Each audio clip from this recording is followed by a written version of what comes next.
Hello বন্ধু, শুনছো জ্ঞানের গুঁতো সঙ্গে অভিষেক।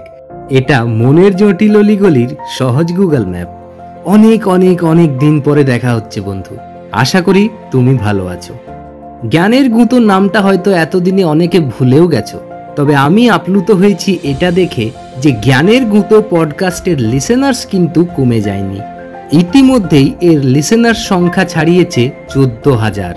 এর জন্য আমি আমার শ্রোতাদের কাছে আন্তরিকভাবে কৃতজ্ঞ। তবে যেমনটা কথা দিয়েছিলাম যে খুব তাড়াতাড়ি জ্ঞানের গুঁতোর সিজন 2 নিয়ে আবার ফিরে আসব, তাই এলাম। আজ জ্ঞানের গুঁতো সঙ্গে অভিষেকের সিজন 2-র প্রথম এপিসোডে একটা সেন্সিটিভ টপিক নিয়ে কথা বলবো। সেন্সিটিভ হতে পারে, কিন্তু এটা নিয়ে আলোচনা করাটা অত্যন্ত জরুরি। তোমরা শুনে অবশ্যই তোমাদের মতামত দিতে পারো, তার জন্য আমার অডিয়েন্স ফোরাম সব সময় খোলা। আজকের আলোচনাটা শুরু করছি কয়েকটা প্রশ্ন দিয়ে। আচ্ছা বলো তো, আমার হিন্দু বন্ধুরা বাদ দিয়ে যে মুসলিম, শিখ, জৈন, বৌদ্ধ, খ্রিস্টান ইত্যাদি ধর্মের বন্ধুরা আছে, তারা কি কোনোদিন তাদের ধর্মের অস্তিত্ব নিয়ে সন্দেহ করেছে কখনো? বা কেউ কখনো তাদেরকে নিজের ধর্ম নিয়ে সংশয় প্রকাশ করতে শুনেছো? বা এটা বলতে শুনেছো যে আমাদের ঈশ্বরেরা বা ঈশ্বরের পাঠানো দূতেরা লোকমুখে প্রচারিত একটা গল্প, সত্যি নয়? কেউ কি কখনো এরকম সংশয় প্রকাশ করেছে যীশু খ্রিস্ট ছিল কি ছিল না, মোহাম্মদ ছিল কি ছিল না, গৌতম বুদ্ধ ছিল কি ছিল না, এ বিষয়ে তর্ক করতে শুনেছো কোনোদিন কাউকে? প্রকাশ্যে তো দূরের কথা, মনে মনেও কেউ কখনো নিজের ধর্মের অস্তিত্ব নিয়ে প্রশ্ন তোলে না। অথচ দুঃখের বিষয়, একমাত্র সনাতন হিন্দু ধর্মের মধ্যেই এই প্রবৃত্তি লক্ষ্য করা যায়। একমাত্র হিন্দুরাই এ বিষয়ে তর্ক করে যে প্রভু শ্রী রামচন্দ্র ছিল কি ছিল না, শ্রীকৃষ্ণ ছিল কি ছিল না। হলিউড থেকে প্রিয়াঙ্কা চোপড়া এসে সন্তান স্বামী নিয়ে মন্দির দর্শন করে যাচ্ছে, অথচ আমরা ভারতীয় সনাতনী হিন্দুরাই ভারতে বসে প্রশ্ন করছি রাম মন্দির কেন তৈরি করা হলো? কখনো প্রশ্ন করা হয়েছে যে বাবরি মসজিদ কেন তৈরি করা হয়েছিল, মক্কা কেন তৈরি করা হয়েছিল, সেন্ট পল ক্যাথিড্রাল কেন তৈরি করা হয়েছিল? না, কোনোদিন প্রশ্ন করা হয়নি, কারণ এইসবের ভাবনা আমাদের মাথায় কোনোদিনও আসে না। আমাদের মাথায় কেবলই ঘোরে মন্দির কেন তৈরি করা হয়েছে। অবশ্য আমাদের এই ভাবনা চিন্তা করার প্রসেসটাকে দীর্ঘকাল ধরে ম্যানিপুলেট করা হয়েছে, এবং তার প্রভাব এতটাই যে এখনো যুব সমাজ নিজেকে সনাতনী পরিচয় দিতে লজ্জা পায়। এর কারণ হলো ভারতে কমিউনিস্ট চিন্তার আমদানি। এই কমিউনিজমের সাথে কিন্তু সাম্যবাদকে গুলিয়ে ফেলো না আবার। সাম্যবাদ সেটা অন্য বিষয়, বরং এই কমিউনিজমের সাথে তোমরা হিপোক্রেসিকে অবশ্যই মিলিয়ে নিতে পারো। একবার ভেবে দেখো, আমাদের ঠাকুরদা ঠাকুরমাদের নাম কোনো না কোনো ঈশ্বরের নামে দেওয়া হতো। দক্ষিণেশ্বর, কালীপ্রসাদ, দুর্গাপ্রসাদ, সারদা, বীণাপানি, উমারানী, যোগমায়া, মহামায়া, গৌরীশঙ্কর ইত্যাদি আরো অনেক উদাহরণ আছে। তারপর আমাদের বাবাদের জেনারেশন এলো, অর্থাৎ ঠিক 60-70 দশকে বড় হয়ে ওঠা জেনারেশন। সেই সময় কমিউনিস্ট চিন্তাধারায় প্রভাবিত হয়ে হঠাৎ মা বাবারা তাদের বাচ্চাদের নাম বিকাশ, বিপ্লব, ক্রান্তি, সংগ্রাম ইত্যাদি রাখতে শুরু করলো। ফলত নিজেদের রুটকে অর্থাৎ সংস্কৃতিকে এগিয়ে নিয়ে যাওয়ার একটা পথ সাইলেন্ট ভাবে বন্ধ হয়ে গেল। নাম থেকে আমাদের সংস্কৃতি এগিয়ে চলে বন্ধু। বাচ্চাদের মধ্যে কৌতূহল হয়। যেমন আমার দাদুর নাম ছিল দক্ষিণেশ্বর। অনেক ছোটবেলায় আমি আমার মাকে জিজ্ঞেস করেছিলাম দক্ষিণেশ্বরের ব্যাপারে। তখনই মায়ের মুখে শুনেছিলাম দক্ষিণেশ্বর মন্দিরের কথা, মা ভবতারিণীর কথা এবং কিছুটা রানী রাসমণির ইতিহাস। বন্ধু, আমরা অর্থাৎ বাঙালি হিন্দুরা অন্য একটা চিন্তাধারায় প্রভাবিত হয়ে সন্তানদের নামকরণ বদলে ফেললাম। কিন্তু কখনো কোনো ইসলাম ধর্মের পিতামাতাকে দেখেছো তাদের সন্তানদের নাম অমুসলিম রাখতে? দক্ষিণ ভারতীয়দের কখনো লক্ষ্য করেছো? তাদের নাম কিন্তু আজও রামচরণ, নাগার্জুনা, চিরঞ্জীবী, ভেঙ্কটেশ্বর, মুরগান, ব্রহ্মানন্দম, দিব্যাংশী, দেবদর্শিনী, ধরিত্রী, ভাগ্যলক্ষ্মী ইত্যাদি রাখা হয়। শুধু তাই নয়, আমি যখন শিখ ধর্মাবলম্বীদের নামের মানে জানার জন্য গুগল সার্চ করলাম, তখন উত্তর এলো Sikh names are generally derived from Guru Granth Sahib and reflect spirituality and devotion to God. অর্থাৎ শিখ নামগুলি সাধারণত গুরু গ্রন্থ সাহিব থেকে নেওয়া হয় এবং এই নামগুলি আধ্যাত্মিকতা ও ঈশ্বরের প্রতি ভক্তিকে প্রতিফলিত করে।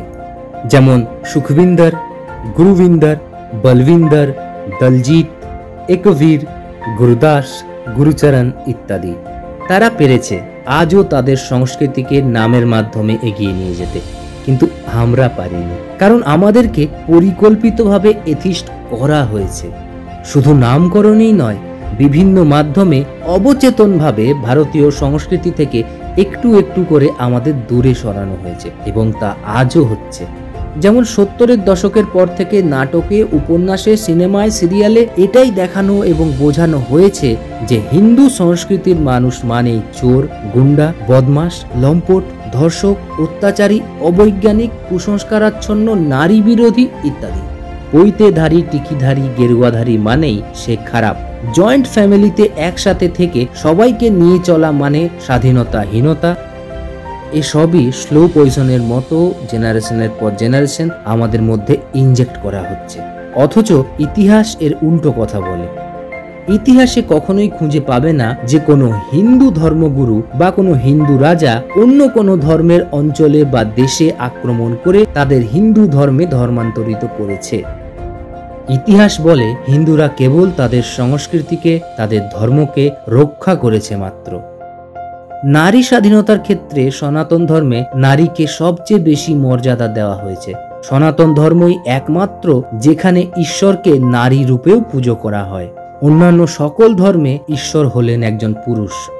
যে পাশ্চাত্য শিক্ষাকে আমরা এত উন্নত বলে মনে করি, 1955 সাল অবধি সেই দেশে নারীর সাক্ষীকে আদালতে গ্রহণই করা হতো না, কারণ প্লেটো বলেছে নারীর মধ্যে আত্মাই থাকে না।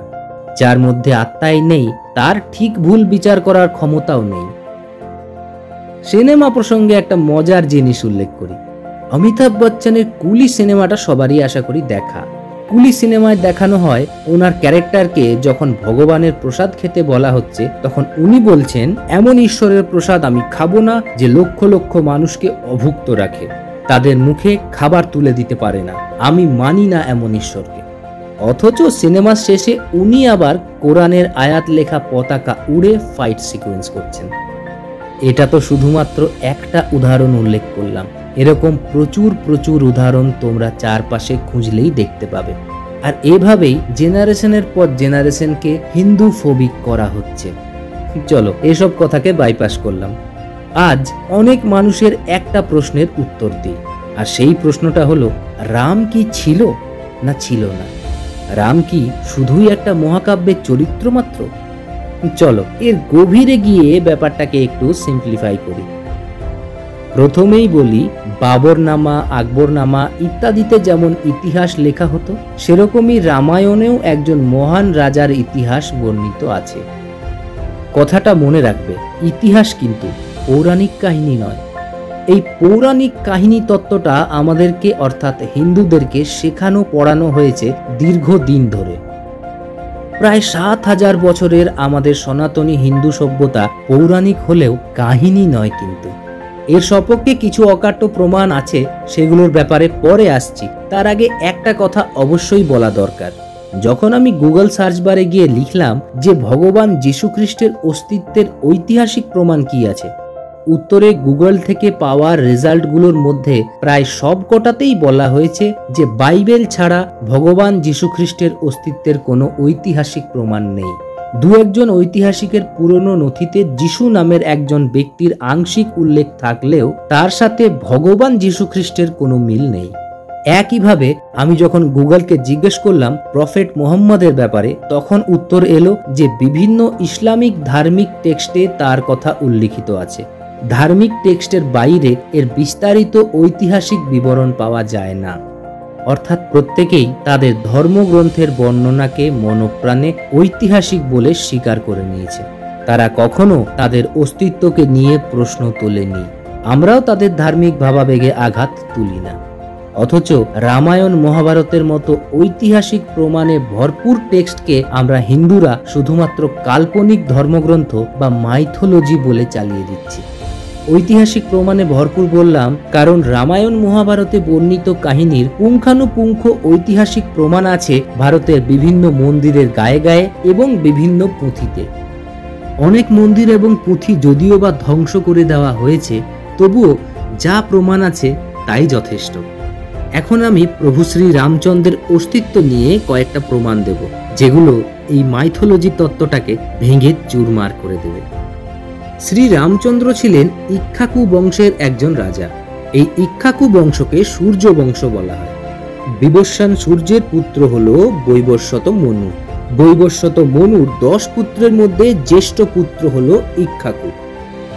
এই ইক্ষ্বাকুই সর্বপ্রথম অযোধ্যার রাজধানী স্থাপন করেছিলেন। এই ইক্ষ্বাকু বংশের বংশতালিকার পুঙ্খানুপুঙ্খ বিবরণ একাধিক হিন্দু টেক্সটে বর্ণিত আছে। এর মধ্যে বিষ্ণু পুরাণ, মৎস্য পুরাণ, ভাগবত পুরাণ, রামায়ণ উল্লেখযোগ্য।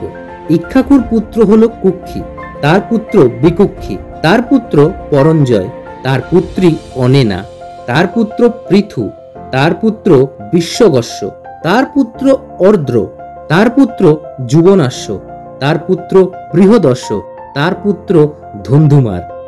এ হলো সেই ধুন্ধুমার যার নিয়ে প্রবাদ আছে ধুন্ধুমার কাণ্ড। এই ধুন্ধুমারের পুত্র দৃঢ়াস্য, তার পুত্র বার্জস্য, তার পুত্র নিকুম্ভ, তার পুত্র সংহতাস্য, তার পুত্র কৃশাস্য, তার পুত্র প্রসেনজিৎ, তার পুত্র যুবনাশ্য, তার পুত্র মান্ধাত্তা। সেই মান্ধাত্তার আমলের প্রবাদ তো আমরা সবাই জানি, এ হলো সেই মান্ধাত্তা। তার পুত্র পুরুকুৎসু, তার পুত্র ত্রস্যদস্যু, তার পুত্র সম্ভূত, তার পুত্র অনরণ্য, তার পুত্র পৃষদস্য, তার পুত্র হর্যস্য, তার পুত্রী সুমনা, তার পুত্র ত্রিধর্ণ, তার পুত্র ত্রস্যারণ্য, তার পুত্র সত্যব্রত, তার পুত্র হরিশ্চন্দ্র, তার পুত্র রোহিতাস্য, তার পুত্র হরিত, তার পুত্র চঞ্চু, তার পুত্র বিজয় ও বাসুদেব, বিজয়ের পুত্র রুরুক, তার পুত্র বৃক, তার পুত্র বাহু, তার পুত্র সগর, তার পুত্র অসমঞ্জ, তার পুত্র অংশুমান, তার পুত্র দিলীপ, তার পুত্র ভগীরথ। ইনি সেই ভগীরথ যিনি মর্তে গঙ্গাকে নিয়ে এসেছিলেন। তার পুত্র শ্রুত, তার পুত্র নাভাগ, তার পুত্র অম্বরীশ, তার পুত্র সিন্ধুদ্বীপ, তার পুত্র অযুতাস্য, তার পুত্র ঋতুপর্ণ, তার পুত্র সর্বকাম, তার পুত্র সুদাস, তার পুত্র মিত্রসহ, তার পুত্র অস্মক, তার পুত্র মূলক, তার পুত্রী ইলিবিল, তার পুত্র বিশ্বসহ, তার পুত্র দীর্ঘবাহু, তার পুত্র রঘু। এই রঘু থেকেই কিন্তু রঘু বংশ। রঘুর পুত্র অজ, তার পুত্র দশরথ এবং দশরথের জ্যেষ্ঠ পুত্র শ্রী রামচন্দ্র। শুধু এখানেই শেষ নয়, শ্রী রামচন্দ্রের পর থেকে আজ অবধি ইক্ষ্বাকু বংশের নামের তালিকা প্রমাণ সহ সংরক্ষিত আছে। 1727 সালে কুশবাহু রাজবংশের রাজা জয়সিংহ রাজস্থানের রাজধানী জয়পুরে প্রতিষ্ঠা করেন। এই কুশবাহু রাজবংশের নাম শ্রী রামচন্দ্রের পুত্র কুশ থেকে নেওয়া হয়েছে। বর্তমানে সেই রাজবংশের ওয়ারিশ হচ্ছেন রাজকুমারী দিয়া। রাজকুমারী দিয়ার কাছে যে বংশ তালিকা আছে তার 60 নম্বরে রাজা রঘুর নাম আছে, 61 নম্বরে অজের নাম আছে, 62তে দশরথের নাম আছে এবং 63 নম্বরে শ্রী রামচন্দ্রের নাম আছে। এই বংশ তালিকায় 279 নম্বরে আছে রাজা জয়সিংহের নাম এবং বর্তমানে রাজকুমারী দিয়া হচ্ছেন এই বংশের 308তম ওয়ারিশ। এই সমস্ত প্রমাণ তোমরা যদি কেউ দেখতে চাও তাহলে আমায় মেল করতে পারো, আমি সমস্ত প্রমাণ তোমাদের পাঠিয়ে দেব। শুধু এটুকুই নয়, ভারত ছাড়া পৃথিবীর বহু দেশে আলাদা আলাদা সম্প্রদায়ের বিভিন্ন শিলালিপিতে, পুঁথিতে, ধর্মগ্রন্থে, প্রত্নতাত্ত্বিক উপাদানে প্রভু শ্রী রামচন্দ্রের উল্লেখ পাওয়া যায়। রামায়ণ কোনো ফিকশন রাইটারের লিখে যাওয়া একটা কাল্পনিক উপন্যাস নয়।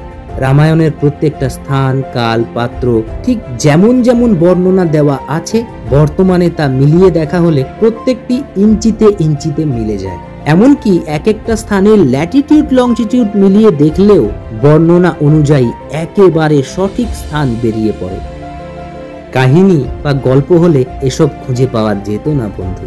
ঠিক যেমন আরব্য রজনীতে আলাদিনের গল্পে আগ্রাওয়া নামে একটি শহরের উল্লেখ আছে যার বাস্তবে কোনো অস্তিত্ব নেই, কিন্তু মহাভারতের কুরুক্ষেত্র, গান্ধার, বৃন্দাবন ইত্যাদি, রামায়ণের অযোধ্যা, কিষ্কিন্ধা, দণ্ডকারণ্য, সরজু নদী, লঙ্কা ইত্যাদির যে শুধু অস্তিত্বই আছে তা নয়, ঠিক যেভাবে যে জায়গার বর্ণনা দেওয়া আছে, যে প্রাকৃতিক পরিবেশ এবং যে জলবায়ুর বর্ণনা দেওয়া আছে, যে সংস্কৃতির বর্ণনা দেওয়া আছে, তা পুঙ্খানুপুঙ্খভাবে মিলে যায়। তাহলে রামায়ণ, মহাভারত তথা উপনিষদ, পুরাণ ইত্যাদিকে মিথোলজি বা মাইথোলজি বা পৌরাণিক গল্প কাহিনী বলা থেকে বিরত হয়ে আমাদের ইতিহাস বলাটাই উচিত, তাই নয় কি? এই মর্মে রামের অস্তিত্ব নিয়ে আরো কয়েকটা বৈজ্ঞানিক প্রমাণ দিতেই হচ্ছে। এখন আমরা ডেট দেখি ক্যালেন্ডারে, সময় দেখি ঘড়িতে, কিন্তু এইগুলো ছাড়াও সময়ের অ্যাবসলিউট মেজারিং প্যারামিটারটা কি, যা দিয়ে ব্রহ্মাণ্ডের যে কোনো জায়গার সময়ের পরিমাপ করা যায়, সেটা পৃথিবী থেকে হোক, চন্দ্র থেকে হোক, মঙ্গল থেকে হোক বা অন্য কোনো গ্রহের সময় নির্ধারণ করা হোক। কোন প্যারামিটারে এসব নির্ধারণ করা হয়? সেটা হলো বিভিন্ন গ্রহ নক্ষত্রের আপেক্ষিক অবস্থান। একে আইনস্টাইনের ফোর্থ ডাইমেনশন বলা হয়। আইনস্টাইনের ফোর্থ ডাইমেনশন অনুযায়ী বিচার করলে সেদিন মেষ রাশিতে সূর্য ছিল, মকর রাশিতে মঙ্গল ছিল, তুলা রাশিতে শনি ছিল, মীন রাশিতে শুক্র ছিল। এই তথ্যগুলো যখন নাসার বিজ্ঞানীরা তাদের ট্রেনেটিয়াম গোল্ড সফটওয়্যারে পুট করে দেখে, তখন 5114 খ্রিস্টপূর্বাব্দের একটা ডেট বেরিয়ে আসে, অর্থাৎ আজ থেকে মোটামুটি 7000 বছর আগের একটা সময়। এরকম বহু প্রমাণ আছে, সমস্ত বললে হয়তো এই পডকাস্টটা 1 ঘন্টার ওপর হয়ে যাবে। আজকের এই এপিসোডটা করার আমার উদ্দেশ্য হলো, আমরা প্রত্যেকেই ঔরঙ্গজেবের দাদুর নাম জানি, তিনি হলেন বাবর। বাবরের বাবার নামও জানি, মির্জা অমর শেখ। তার বাবার নামও হয়তো অনেকে জানেন, কিন্তু রাজা দশরথের বাবার নাম জিজ্ঞেস করলে আমাদের জানা নেই। এর কারণ আমাদের পড়ানোই হয়নি। মির্জা অমর শেখ কি করেছে তার চেয়ে বেশি ইক্ষ্বাকু বংশের ইতিহাস আমাদের কাছে গুরুত্বপূর্ণ হওয়া উচিত ছিল, কিন্তু আমরা সেই ইতিহাস পড়িও নি, আমাদের কেউ পড়ায়ও নি। আর আমরা সেই ইতিহাস জানি না বলেই বারবার প্রশ্ন তুলি রামের অস্তিত্বের ওপর, বারবার প্রশ্ন তুলি রামায়ণের অস্তিত্বের ওপর, সনাতনের অস্তিত্বের ওপর। আশা করব এই এপিসোড শোনার পর তোমাদের মনের একরাশ ধোঁয়াশা কেটে যাবে। যদি এখনো না কাটে, তাহলে এই বিষয়ে তোমরা নিজেরাও চ্যাট জিপিটি অথবা গুগলের সাহায্য নিতেই পারো। এতক্ষণ ধরে এই এপিসোড শোনার জন্য আন্তরিকভাবে ধন্যবাদ। জ্ঞানের গুঁতোর পরবর্তী এপিসোড খুব শীঘ্রই আসবে। তোমরা চাইলে তোমার প্রিয় টপিকও আমাকে মেল করে পাঠাতে পারো gyanerguto@gmail.com এ। আমি অবশ্যই সেই টপিকে পডকাস্টের এপিসোড বানাবো। ভালো থেকো, সুস্থ থেকো আর শুনতে থাকো জ্ঞানের গুঁতো সঙ্গে অভিষেক। এটা মনের জটিল অলিগলির সহজ গুগল ম্যাপ। টাটা, জয় সিয়ারাম।